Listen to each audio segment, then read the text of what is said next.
저희 가족은 제가 많이 나오려고 했는데 하나님이 하나밖에 안 주셨어요. 참 저희가 제가 애로운 게 아니고 나랑 같이 사는 분이 애로워서 자녀는 많이 나야겠다 이렇게 생각했는데 하나님이 안 주시면 어쩔 수 없어 많은 노력을 했는데도 실은 둘을 있었는데 하나는 하늘나라에 보내고 일단 하나만 이제 저희가 있고요. 특별히 저랑 같이 사는 분은요 이번에 목사수 받았습니다. 목사수 받아가지고 이제 기장 목회 목사입니다. 네, 기장 목사고 그래서 맨날 그러잖아요. 우리는 1+1이라고 항상 그러고 또 우리 딸은 지금 그 안양 예고를 다니고 있습니다. 지금 성악을 하고 있고요. 아무튼 자기가 좋아하는 거 성악을 하고 있습니다. 대신 제가 말한 것처럼 제가 그 설교를 했지만 우리 딸은 공부 잘 못해요. 왜냐하면 제가 공부하는 말을 한마디도 안 했어요.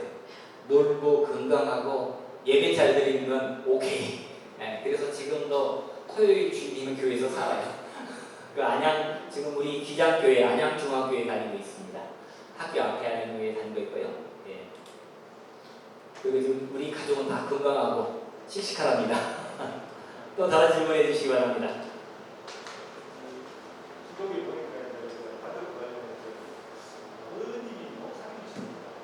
예, 제 아버님이 우리 기장 목사님이세요.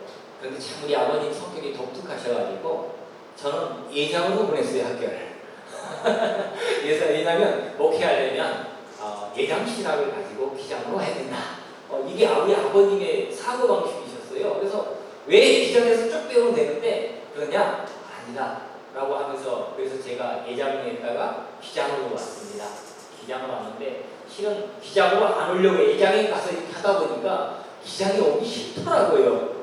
그런데 제가 기장으로 오게 된 이유가 뭐냐면 이런 얘기를 해야 되나요? 제가 원래 예장에서 있으면 참 편하게 목회할 수도 있었을지도 몰랐는데 그런 것 같아요. 기장에 온 이유가 제가 옛날 그 당시에는 가리봉 근처에 기장교회에서 민중교회에서 민중교회라기보다 일반 교회인데 청년들이 엄청 많았어요. 청년들이 많고 그러다 보니까 우리 교회 바로 옆에 대우 어페라라는 곳이 있었어요. 대우 어페라에서 막 데모를 하면서 있는데 담임 목사님이 그 청년들을 전부 다 출교시켜준 거야. 왜요? 데모에 있다고. 그런데 나랑 같이 어울리고 뒹굴던 내가 전도사 시절이니까요. 뒹굴던 청년이 갑자기 출교당하고 이런 분위기. 그래서 이건 아닌 것 같다 라는 고민을 많이 했어요. 그래서 제가 그 법병에까지 계속 찾아갔는데 그때 이제 만났던 목사님이 뭐냐면 지금 민족교회를 하시던 노창신 목사님이라는 분이 계십니다. 가리봉에서 지금도 하고 계시는데요. 그럼 청년들을 목회를 하는 노창신 목사님이 그 청년들을 위해서 교훈하고 뛰어다니고 그 청년들을 위해서 노력하는 걸 내가 봤어요. 그러면서 저 사람이 누군데 저렇게 자기가 관련도 없는 사람인데 저렇게 열심히 하고 청년들하고 이거 불리한 일이다 하면서 하는가 라고 하는 과정 속에서 제가 고민을 무지 많이 했어요. 그래서 기장에 오게 됐는데요.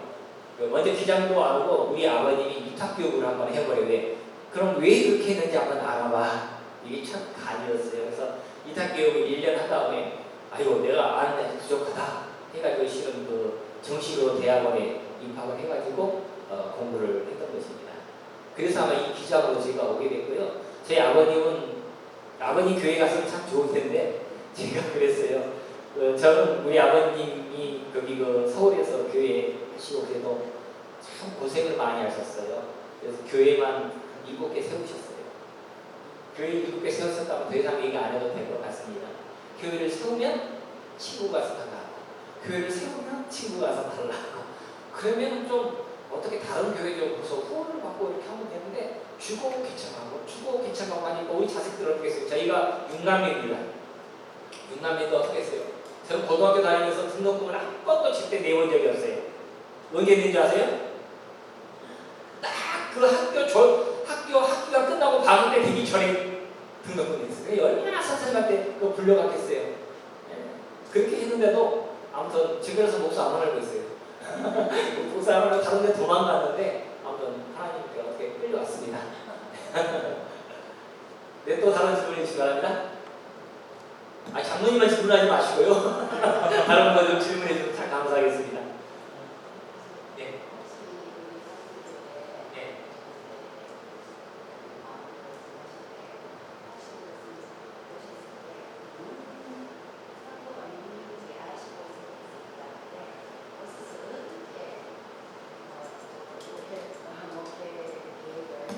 아, 저는 그 목회의 가장 기본이 저는 그래요. 교회는 뭐냐? 하나님께 예배 드리는 곳이다. 저는 이렇게 생각합니다. 그래서 예배가 살지 않으면 안 되고, 제가 목회 계획도 썼지만요. 저는 예배가 살아야지만 교회가 산다고 생각합니다. 그래서 가장 중요한 게 뭐냐면, 새벽 6시 새벽기도 해야 돼요. 저는 이 새벽기도가 월요일부터 토요일까지 있더라고요. 새벽기도를 하지 않으면 안 돼요. 그 새벽기도를 하고, 새벽기도가 대낮의 예배처럼 하나님께 거룩하게 드려져야 되고요. 정말 우리가 하나님 앞에 무릎을 꿇지 않으면요, 하나님은 반응이 안 와주세요. 저는 그래요. 먼저 우리가 정말로 하나님께 진심으로 무릎을 꿇는다면요, 나머지 것을 책임질 수 있는 분 누가 책임질 수요? 예, 마리아같이 심합니다. 제가 봉화에라는 지역이 있어요. 봉화는 5,000명이 있어요. 몇 명 있다고요? 5,000명. 마을이 전체 5,000명이에요. 근데 우리 기장에 제가 그 봉화에서 한 7년, 한 6, 7개월 있었어요. 생각을 한번 해보시오. 우리 기장이 거기서 뭐라고 소문하냐면 이단이다. 그리고 우리 교회에서, 그 교회에서 갈라져서 나간 교회가 합동축으로 말하고 통합축으로 나갔어. 근데 그 교회 교세가 300명, 400명이야. 우리 교회에서 나간 교세예요, 그게. 그리고 우리 교회는 몇 명이냐 그러면 한 10명 모여 있었나? 내가 그때 처음 목회지예요. 단임 목사로 처음 목회지가 10명 있었어요. 참 어렵죠. 저 그래서 7년 동안 무릎 꿇고 기도했어요. 저 나올 때 40명 만들어 나왔어요. 5,000명 모인 곳에서 7년 동안 진짜 4, 5년 동안은요, 사람 쳐다보지도 않고요, 우리 이단이라고 하고요, 제가 지나가도 아는 척도 안 했어요. 아세요? 동네에서 와가지고 목사인데, 목사라는 얘기는 뭐냐면 그 마을이에요. 마을이라는 말이 무슨 말이냐 그러면은 여기서 개똥이가 이랬어 그럼 저기서는 그랬대, 이런 동네란 말이에요. 그러니까 이 기장은 이단이야 그러면 마을 자체가 뭐라고 생각한다고요? 그런 교회였어요. 그런 교회가 가지고 그 전 목사는 어떤 목사님이셨냐, 목사님이 아니라 한 번도 목회자가 있지 않고 그냥 없애려고 하는 교회. 이해되시죠? 없애려고 하는 교회. 그 교회 가서 제가 8년 정도, 아니 7년, 한 6, 7개월 정도 있었어요. 얼마나 힘들었겠어요? 경제적으로? 아무튼 어렵지 않은 게 하나도 없었어요. 그런데 왜요? 하나님이 함께 하신다는 믿음이 있으니까요. 인도해 주시죠. 저는 이런 걸 많이 체험합니다. 그래서 어떻게 보면 우리 교회는 어떻게, 여기 한길교회는 어떻게 보면 그래요. 10명 넘잖아요. 저는 이런 마음이었어요. 솔직히 얘기하면 10명 넘잖아요. 근데 솔직히 제가 여기서 얘기할 때 우리 박경원 전사님 만났어요. 어디서 만났냐면 군산에 왔더라고요. 갑자기 군산에 와서 만나게 된 거예요. 그러더니 뚝딱이 같은 소리를 박경원 전사님 나한테 했어요. 무슨 얘기냐면, 목사님 한길교회 오실래요? 제가 장모님하고 산을 보겠습니다. 이러고요 갑자기. 아니 만나자마자 얘기가 그 얘기를 하는 거예요. 그때가 어느 때인지 제가 설명하겠습니다. 제가 성남교회에 수성목사가 있어요. 그래서 주일을 진짜 말은 말하지만 우리 장모님 묵고도 졸면서 왔어요. 그러니까 제대로 읽지를 못하는 거예요. 그 저녁에 왜냐하면 그 다음날 새벽을 내가 인도하거든요. 우리 담임 목사님 우리 주일날 새벽을 안 하셔요. 그래서 구독자들이 새벽을 인도하고, 또 이제 월요일도 하고, 또 이제 내일 담임 목사님 쭉 월, 화, 수, 목, 금만 해요. 나머지는 이제 부교육자들이 하는데, 담임 목사님이 오는 때가 언제였냐 그러면 딱 취임식이 10월 3일이었지만 결정될 때가 9월 1일이었어요. 9월 1일이었어요. 그래서 저는 생각했어요. 이제 내가 다른 교회 가도 되겠구나 라고 우리 집사람하고 얘기하는 그때 이 얘기를 내가 들은 거예요. 그래서 이게 왜 이 얘기를 들었을까? 그러면서 저는 그냥 별로 신경 쓰지 않았어요. 그래? 그러면 거기는 어떤 교회야? 옛날에 목사님 와봤잖아요. 그래서 내가 생각났어요. 맞아. 이러면서 제가 그때 생각났던 것인데, 그래서 제가 딱 보면서 하는 게 뭐냐면, 제가 제일 마음에 들었던 건 다른 거 하나도 없어요. 아, 여기서 저자와의 만남을 통해서 책 낭독을 한다더라. 야, 제가 왜 이런 얘기하면 괜찮다. 그런데 이것을 우리 교회 성도들로 하냐 아니면 다른 데서 다 초청을 해와 이렇게 물었어요. 그래서 가능하면 외부 사람들과 함께 하려고 노력하고 있습니다.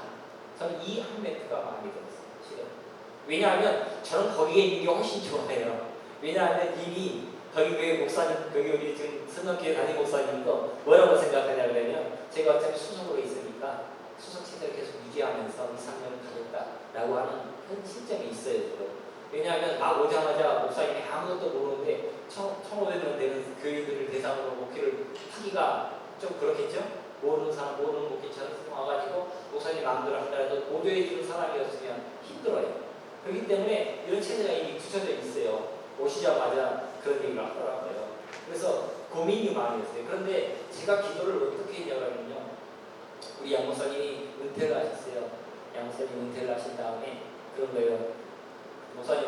목사님이 그러더라고요. 목사, 예, 너 수석 내려놓고 그때 작년 9월 달인가 이때쯤 너 수석 내려놓고 네 후임을 수고 세워라. 왜냐하면 여기는 난장판이 될 거다. 이렇게 말했어요. 그러니까 한참 고민하는 얘기가 뭐냐면 지금 목사님이, 그러니까 담임 목사님이 마음에 들지 않는 사람이 오면은 그렇게 만드시겠다는 뜻이 있었던 것 같아요. 이게 무슨 말이냐면 그 당시에 목사님 은퇴하셨지만 목사님이 영향력이 어마어마했어요. 그러니까 예전에 있던 목사님 편은 3분의 1이 되고 목사님 세력이 3분의 2예요. 공동이의 결이 되려면 몇 분의 몇이 돼야 돼요? 3분의 2가 돼요. 되겠어요? 안 되겠어요? 목사님이 이 사람 아니야? 그러면 안 되는 거예요. 담임 목사님이, 여기 은퇴하신 목사님이 이 사람 아닌데? 라고 말을 하면은 되지를 않는 상황 속이에요. 그래서 제가 그랬어요. 목사님 아닙니다. 내가 마지막에 우리 목사님 가장 아름답게 목사님 은퇴시켜드리고 새로운 목사님 딱 모시게 되면 저는 바로 하나님께서 이제 길을 인도해 주실 것입니다. 라고 그때 담임 목사님한테, 양 목사님한테 그렇게 얘기를 했었어요. 그런데 마침 딱 되는데 두 군데에서 지금 얘기가 되고 있었어요. 지금 되고 있는 상황이 있어요. 두 군데에서 지금 얘기가 되고 있는데 한 곳은 이거 기장독이고 군산독이 쪽이고 한 곳은 이것이에요. 그런데 그쪽은 좀 더 시골 교회인데 큰 교회지만 시골 교회예요. 그런데 제가 여기로 오고 싶었던 이유가 도시교회 제약을 내가 하고 싶다라는 얘기예요. 왜냐하면 도시교회는 제가 할 수 있는 게 문화공동체로서 갖고 나가기 위해서 가장 좋은 것이 도시교회예요. 시골교회는 안 먹혀요. 왜 안 먹힌지 아세요? 애들이 없잖아요. 저는 노인 목회를 굉장히 좋아했어요. 노인 목회를 좋아해서 제가 90년도 대학교 가기 전부터 나는 노인 목회를 할 거야. 이런 생각을 내가 가지고 있어요. 그래서 내가 몇 시간 했으면 내가 양로를 하고 싶다. 뭐 이런 마음도 가지고 있었던 거예요. 그런데 막상 좀 지나다 보니까 내가 좀 했던 게 뭐냐 하면 한국 교회가 애들이 그러니까 자녀들이 없으면 죽어버린다. 저는 이걸 깨닫는 순간 이건 아니야. 그래서 감사한 게 뭐냐면 제가 제 옆에 있는 사람을 훈련 많이 시켰어요. 누군지 아시죠? 어떻게 시켰냐면 사회복지사도 이름 따게 했고 그 다음에 우수지적사 이런 등등도 상담 시간도 하고 그 다음에 우리가 재능이 하나 있는 게 뭐냐면 주일학교를 참 잘해요. 그래서 대학은 어떻게 갔냐? 기독교 교육학과를 갔어요. 네. 그래서 감사하게도 이렇게 인도해 주더라고요. 그래서 지금도 성곽교회에서 하는데 우리 장로님 성곽교회 하다가 좀 산악교회에 옮겼어요. 같이 사역하다가 다른 데로 옮겼어. 우리 장로님 말 그때 중복이었습니다. 장중복은 안 옮겨도 되는데 그러니까 사람으로부터 아쉬움을 항상 갖게 만들었던 그런 제가 역사하는 덕분에 잘 살고 있습니다. 또 다른 질문해 주시기 바랍니다. 박정환 전사님 얘기가 작은 약간 얘기해 주셨어요. 박정환 전사님하고 이 사모님하고 내가 봅니다. 그래가지고 목회자로 최근에 안수를 받으실 때 가셨는데 갔는데 그 부부 되신 분이 교회에 담임 목사님 인기가 돼 끝나니까 그러고 제가 미리 그런 얘기 하잖아요. 왜냐면 목사님 만났는지도 몰라고 그 얘기 나중에 들은 얘기인데 지금 목사님 얘기하는 것들이 오해를 붙여서 그렇게 안 된다. 그런데 박정환 전사는 우리 교회 생각에서 우리도 어차피 교회를 목회라고 하니까 한국 교회에 관심을 가져달라 이런 정도로 아마 얘기를 하시는 그럴 것 같아요, 그럼요. 원래 예. 되겠습니다. 예. 그래서 저도 아까 지금 말했고 예. 여기 뭐 목사님이 이제 이 목회를 여러 군데 하는 중에 보통 이제 부목사를 하다가 목사를 하고 담임 목사를 하고 그러고 이제 담임 목사로 하는 경우가 많은데 부목사로 다시 담임 목사로 가는 경우가 꽤 왔다 갔다 하시더라고요. 예. 그런 거는 어떤 생각을 그렇게 하시는지 아까 답을 잠깐 얘기하시긴 하셨는데 그 얘기 제가 목회를 하면서 어려움을 많이 당했어요. 그 이유는 성격 때문에 제가 좀 뭐라고 하죠? 좀 불리한 보면 좀 참지를 못해요. 아닌 건 아니라고 강하게 말하는 스타일이에요. 그래가지고 솔직히 말해서 그런 것도 있어요. 그래서 특별히 제가 교회를 그만 사임하는 교회들은 어떤 교회냐? 장로님들하고 장로님하고 저랑 재정적으로 부닥쳤을 때 사임을 했어요. 가장 어려운 게 그런 거예요. 재정을 쓸 때 정직하게 써야 되는데 그것을 자꾸 차용하고 도용하고 이런 문제들이 있죠. 저는 그것 때문에 장로님하고 부닥쳤어요. 그래서 계속 부닥치는 가운데 나중에는 전도하지 말라고 그런 소리까지 들었어요. 그 정도까지 어려움을 많이. 그래서 그러다가 솔직히 그런 거예요. 저도 내가 뭔가 부족하구나. 그래서 갔던 게 양태훈 목사님. 제 지금 서재일 목사님한테 영광교회 서재일 목사님한테 제가 목회 유학 갔다 와가지고 그 얘기는 안 썼어요. 제가 왜 유학 갔다 안 썼냐? 그건 다음에 얘기했어요. 제가 이거 쳐들어서 안 쓴다고 얘기해 주시고. 그래서 거기서 캔나다에서 들어오면서 영광교회로 바로 들어왔어요. 저희가 들어와서 거기서 이제 3년 동안 훈련을 많이 받았어요. 그리고 봉화로 갈 때도 서재일 목사님이 봉화 가도록 해줬어요. 또 인도해 주셨어요. 또 10개월 또 서재일 목사님 또 이렇게 또 인도해 주셔서 다 성목사님 이렇게 인도해 주셨는데 자 그래서 저 같은 경우는 제 기도의 스승이에요.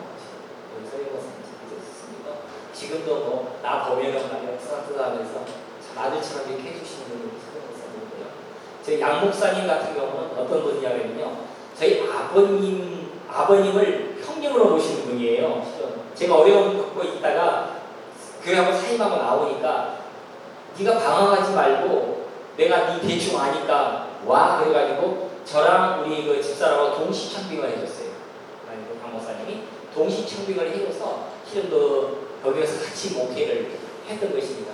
그래서 거기서 참 양 목사님에게 참 좋은 걸 많이 배웠어요. 뭐냐면 관계를 어떻게 해야 되는가를 제가 너무 많이 배운 것 같아요. 그래서 어떻게 보면 양 목사님에게 의해서는 그런 인간관계에 대해서 그러니까 쉽게 말하면 그런 관계의 조율 같은 그런 것들 그리고 어떻게 해야 된다는 거 이런 것을 제가 많이 배웠고요. 그 다음에 서재일 목사님한테 정말로 기도 외에는 없다라고 하는 무릎의 영성을 제가 배웠던 것 같습니다. 그래서 어떻게 보면은 하나님께서 나를 계속 만들어가는 과정이 있지 않나 이런 과정들이 그렇게 생각합니다. 네. 사람의 질문을 네. 안녕하세요. 늦게 와서 죄송합니다.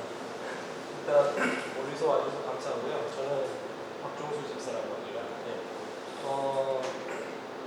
아까 좀 늦게 와가지고 아까 좀 이야기하는 와중에 10명도 이렇게 목회를 해보셨다는 그런 경험이 이렇게 말씀을 하신 것 같은데요.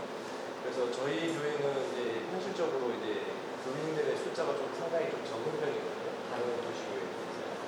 그래서 이제 실제로 성도수를 늘리는 그런 방안에 대해서 여러 가지 이제 지금 이제 교회 내에서 이야기를 하고 있지만 그렇게 급격하게 늘어나진 않아요. 그래서 그거를 어떻게 해결할 수 있는 방안이 있는지 그거에 관해서 제가 얘기했잖아요. 제가 동아에 가서 10명인데 그 10명 가지고 몇 년을 했다고요? 4년을 했습니다. 4년을 진짜 무릎을 기도하고 시도하니까 그때 동네 주변 사람들이 뭐라고 하는지 아세요? 목사님 이러세요. 그때야. 저 4년 동안 하면서 뭘 했겠습니까? 진짜 한 가지 저는 예배를 성실하게 진짜 예배만큼 어떻게든지 좀 성실하게 하고 좀 예배 드리고 되고 나서 좀 웃으라고도 하고 좀 행복해서 좀 갔으면 좋겠다라는 그런 말 자꾸 씹어지고 하다 보니까요. 사람들이 이미지가 바뀌더라고요. 이단이었다라고 말이 쏙 들어갔어요. 왜요? 왜 이단이라는 말이 쏙 들어가냐면 삶의 모습을 보여주는 것입니다. 교회도 마찬가지라고 생각합니다. 교회는 우리가 부흥시키는 것이 아니라 하나님이 해준다고 저는 생각합니다. 뭐 여러 가지 전도 프로그램 이런 게 중요한 것이 아니라요. 교회가 교회답게 있다 보면요. 하나님은 인도해 주시는 것이 하나님이세요. 뭐 특별히 저도 성곽교회에 가면 뭐가 특징인지 아십니까? 전도입니다. 정말이에요. 그래서 전도를 하는데 어떻게 하냐? 봄에는 뭘 하느냐? 소생전도대회. 가을에는 추수전도대회. 1년에 2번을 한 달씩 해요. 전도를 한 달만 해가지고 1년에 석 달을 전도를 해요. 석 달을 전도하면 어느 사람이 몇 명 정도 될 것 같습니까? 그냥 끌고 와요.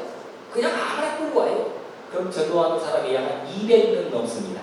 그 석 달 기간 안에 200명이 넘어요.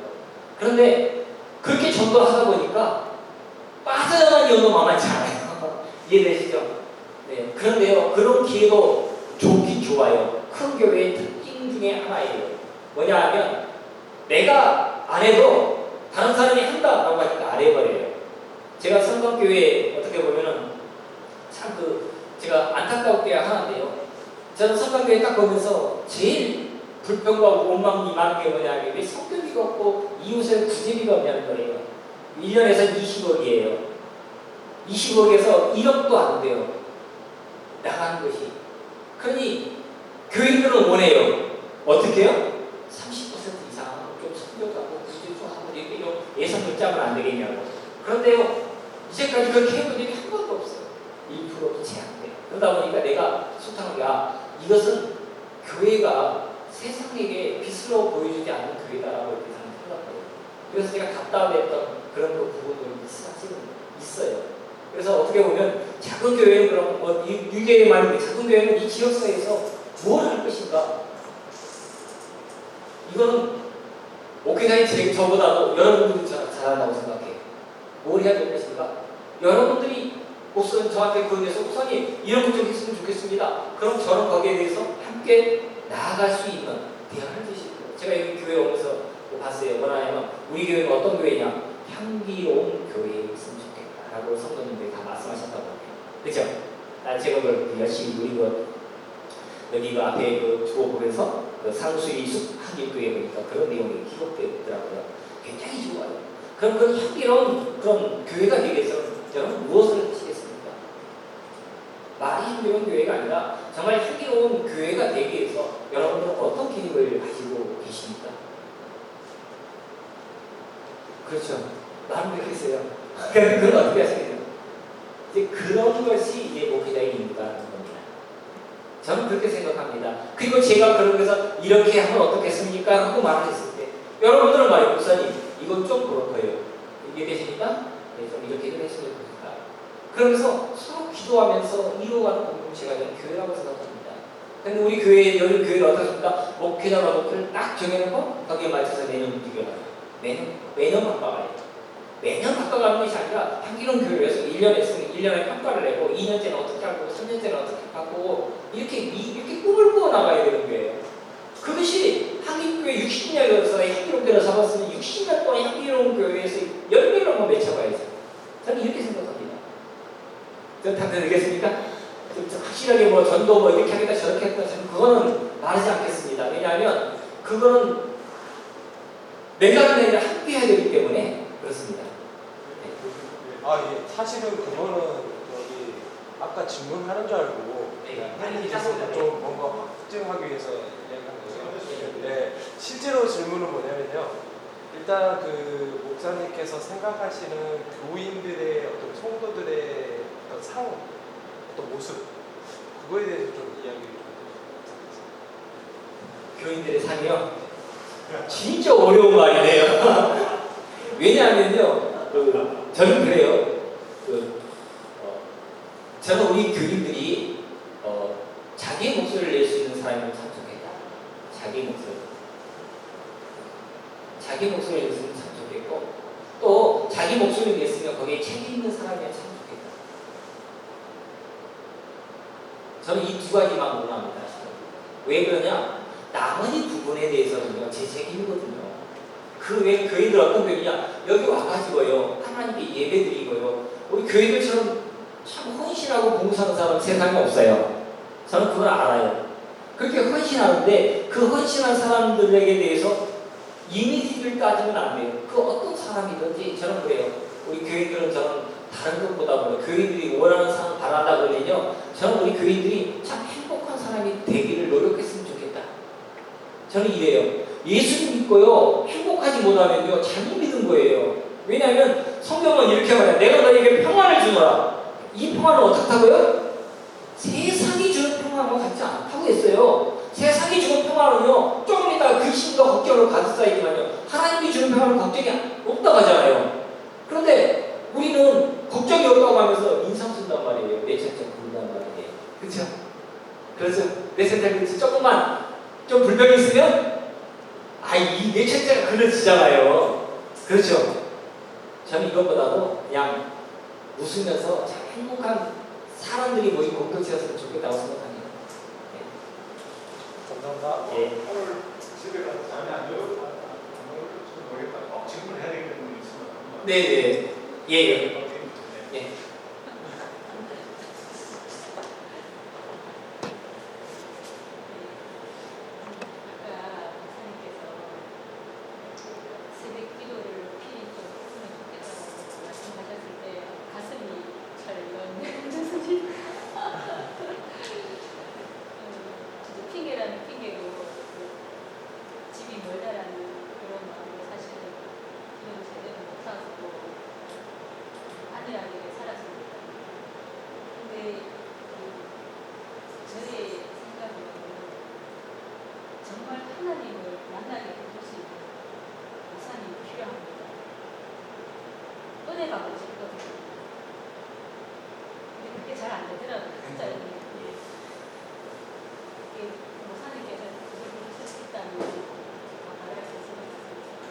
근데 저 감사합니다. 저는 그렇게 생각해요. 왜 새벽기도를 얘기했냐면요.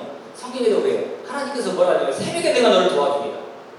하나님이 이렇게 얘기하거든요. 낮에 내가 도와주리라고 하자. 새벽에 내가 너를 도와주리라고 말을 하는데 저는 잘 모르겠어요. 그래서 새벽기도 이렇게 잘 했으면 좋겠다. 저는 할 거지만 새벽기도를 참석했으면 좋겠다는 얘기가 하나님이 새벽에 우리를 도와주신다고 했어요. 자꾸 우리가 이렇게 새벽에 근데 그런 건 있는 것 같더라고요. 제가 솔직히 고백할게요.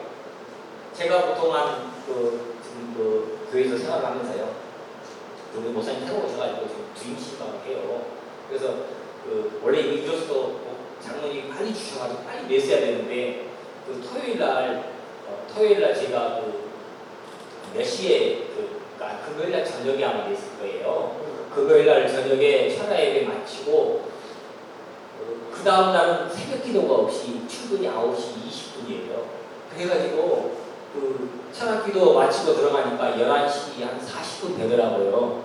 그러니까 11시 40분에 앉아가지고 실은 작성한 거예요. 11시 미리 그거는 이렇게 그거는 받아놓고 왜냐하면 잠깐 앉아가지고 왜 설명하냐면 제가요 출근을 아침에 보통 새벽에 한 4시 한 10분이면 이제 집에서 나가요.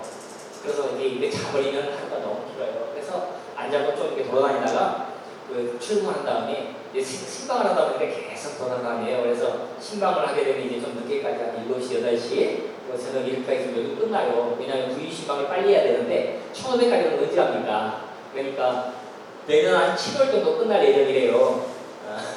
지금 그 스튜디오 나가도 그렇기 때문에 이제 오늘 화, 수, 목요일만 신방을 하거든요. 그러니까 힘들잖아요. 그러니까 어떻게 하냐면 오래되니까 신방을 갔다 오면 뭘 하냐면 신방 갔다 오고 정리를 해요. 그리고 지금 사진을 하나하나 찍으면서 인터넷에다가 또 우리 인터뷰 관리 프로그램이 있거든요. 거기다도 올리고 신방 논문 다 타이핑하고 다 해요. 그럼 한 8시부터 끝나면 그거 준비하고 하면 시계 들어오면 10시예요.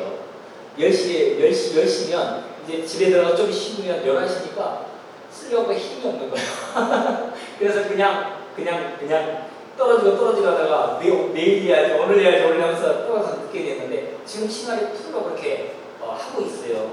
그런데도요, 힘이 나는 이유가 뭐냐면 저는 그래요. 새벽 기도를 하니까 힘이 된다고 생각해요. 그 힘을 주는 이유가 참 그래. 새벽 기도하고 잠깐 운동하는 그게 저한테 힘을 낸다고 생각하고요. 저는 그래요. 얼마나 필요한지요. 하나님 좀 피곤하지 않게 해주세요. 기도를 달려있어요. 그러니까 저는 그래요. 새벽 기도 멀어서 못 옵니다. 오면 좀 가까운 데 가시면 되잖아요. 예, 저는 그걸 원하는 거예요. 우리가 깨어서 기도하고 깨어서 하나님을 만나고 하나님을 만나야 우리에게 기쁨이 있는 거지. 하나님을 만나지 않으면 기쁨이 없다는 거예요. 여기 왜 오셨습니까? 하나님 만나러 오신 거예요. 여기 왜 왔습니까? 예배 드리러 온 거 아니에요. 뭐하러 오셨다고요? 하나님을 만나기 위해서 여러분 오셨다는 사실 기억하시기 바랍니다. 저는 교회는 하나님을 만나는 곳이라고 생각해요. 이 세상이 줄 수 없는 딱 한 가지 이유예요. 그래서 교회가 존재하는 것은 예배하기 위해서다. 왜 예배드리냐? 그래서 우리 선배들은 이렇게 말해요. 예배의 성공자가 인생의 성공자다.